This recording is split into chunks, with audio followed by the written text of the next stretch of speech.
Now, it is on a lot of bucket lists to climb the heights of Mount Everest. And now that it's spring, it really is the time, Kelly, to do it. Yeah, most popular time of year. And although the temperatures may not scream, take a hike to you, we are nearly at the peak of the season to attempt to reach that peak.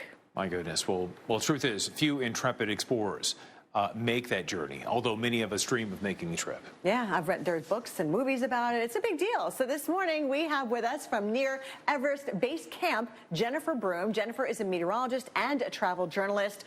Jennifer, thank you so much for joining us this morning. Big question, first of all, I think we've seen the pictures, descriptions in movies, but what's it like to really be at that area at Base Camp? I have to tell you that you trek in 40 miles. And on that trek in, you also have to do extra hikes to acclimatize your body to the altitude here. So we were actually in base camp a couple of hours ago. We went to the famous rock that you see, and we went in even farther, went to where the ice fall, where that a big giant ice field is, and that's at 17,500 feet. I started feeling really bad. And because of the changing weather, that you can see that it's snowing now. And because I was feeling bad, we made the decision for me to come on out. So I am at the closest town. It's called Gorak Shep, the closest town to Everest Base Camp. And guys, I have to tell you, it's not a camp. It's a city. It is a mile long of all these tents, of all these people and their support staff. And it really is, for me, it's been an eye-opening experience. You have people like me who just want to trek in. If you want to do something like this, I'll say, as my trek leader, John Kadrowski, has said, you train for mountains by climbing mountains. It is not easy. It is hard. I have cried multiple times, especially today when I started getting that altitude sickness. And the only thing you can do at that point is come down. So that's why we came down just a little bit. And right on cue, just for you guys, we got the snowflakes flying here. My goodness, I have known you for years, and it's so great to follow your adventures. Been following you on social media, and I have to ask you, you're a meteorologist, but have you had any surprises? Is it colder than you expected? Has it been warmer at times than you expected on the journey? What wrinkles have you dealt with? It was definitely warmer, lower. So what you do is you go from Kathmandu and you catch a flight into Lukla. And Lukla is one of those famous airports that has just crazy helicopters and planes. Like, you actually fly down in a plane to take off. And that elevation is about 9,600 feet. So that's about the same as Breckenridge, Colorado. And so it was warm there. And of course, as you continue to come up, it gets warm. I will tell you right now, I am freezing because, of course, just the physical exertion. The biggest surprises for me, though, are the towns. I did not know that there were so many towns along the trek route.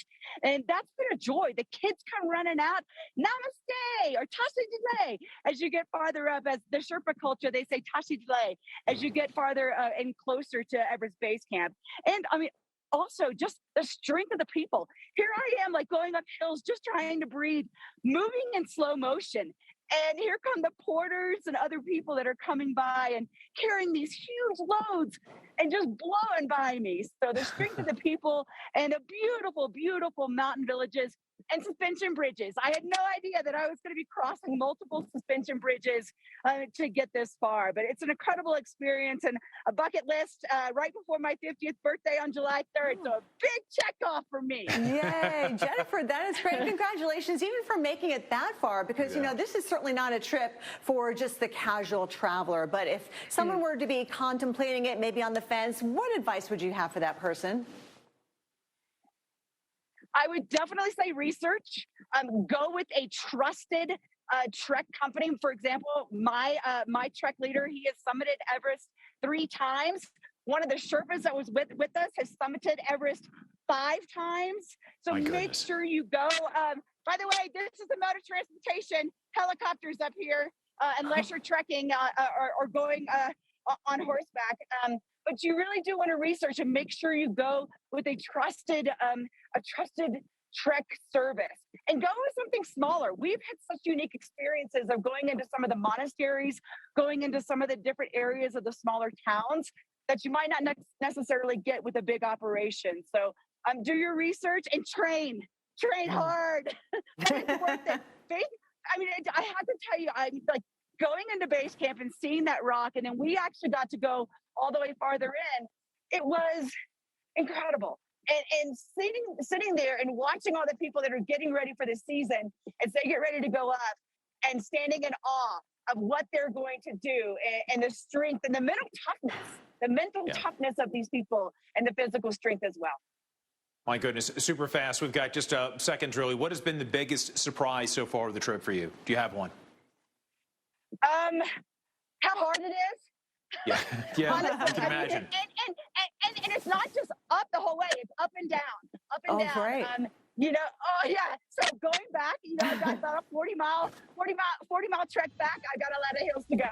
Well, we are trekking a commercial break. Jennifer Broome, thanks so much for joining us this morning from Base Camp Mount Everest, now to lower elevation. Congratulations. Yeah, altitude sickness is no joke either. It is real.